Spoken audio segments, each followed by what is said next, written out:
you know? Some of the textures used for E105 Zeta actually have Dreamcast consoles on them hidden in plain sight. This was likely a later addition during development, as Sonic Adventure wasn't originally a Dreamcast game at all. One of the earliest ideas for the game was a Sonic RPG on the Sega Saturn, but the RPG concept was quickly scrapped. However, the thought of giving the game a stronger emphasis on story, similar to what could be found in an RPG, stuck. Sonic Team decided to stay true to the series' platforming action and rework traditional 2D Sonic mechanics and features into 3D. One example of this is the homing attack, which was introduced to replicate the feeling of easily charging at and bouncing off enemies like in 2D Sonic games. As we mentioned in a previous episode, development of Sonic Adventure jumped to the Dreamcast because the Saturn was becoming a commercial failure. We also mentioned that the game's earlier builds were reworked into the Sonic World segments of Sonic Jam. What wasn't mentioned, however, was just how far into development the Saturn art assets were used. There exists Japanese gameplay footage of Sky Chase Act 2 that uses Sonic and Tails models from the Sega Saturn build. Because of how similar the sequence is to its final iteration, it seems to be running on Dreamcast hardware. Another element we mentioned in a previous video was the possibility of Tikal originally being a playable character, as using a moon jump cheat code can make her jump in the game's cutscenes. Since then, more information has developed showing that both Tikal and Dr. Eggman were partially programmed to be playable and can be selected via hacking. Both characters can only walk around and jump, and they can't interact with enemies and obstacles.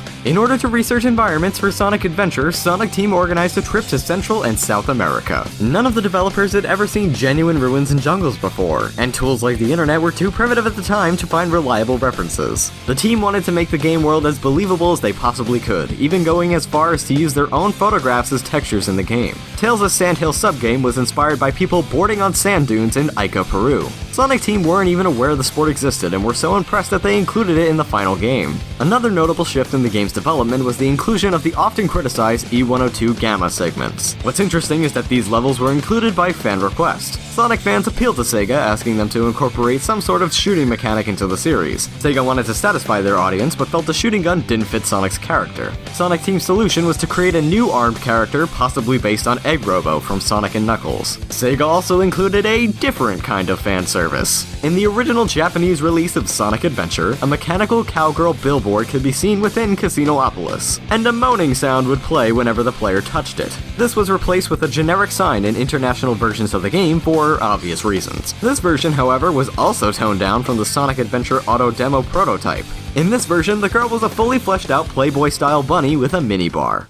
To take advantage of and showcase the Dreamcast power, the team wanted to create a villain that could never have been rendered on previous consoles. In the words of director Takashi Iizuka, "I wanted to create an enemy that hadn't been possible until now. I wanted something bigger, something transparent and liquid, because technology now allowed for it. I wanted something that would wow the users." Chaos is seen from the very beginning of the game to make the graphical leap obvious, and was even included in the opening movie sequence. When Chaos was first designed, the concept art was shown to Sonic creator Yuji Naka. Naka liked the drawing so much that he approved them on the spot. The look of Perfect Chaos was changed in Sonic Generations. It was later explained that this is how Chaos was originally intended to appear, but Sonic Team weren't able to achieve that exact look due to the technical restrictions of the Dreamcast. In Sonic Adventure, Sega had to settle for Perfect Chaos's body being made completely out of water, which was still something unthinkable in the days of the Sega Saturn.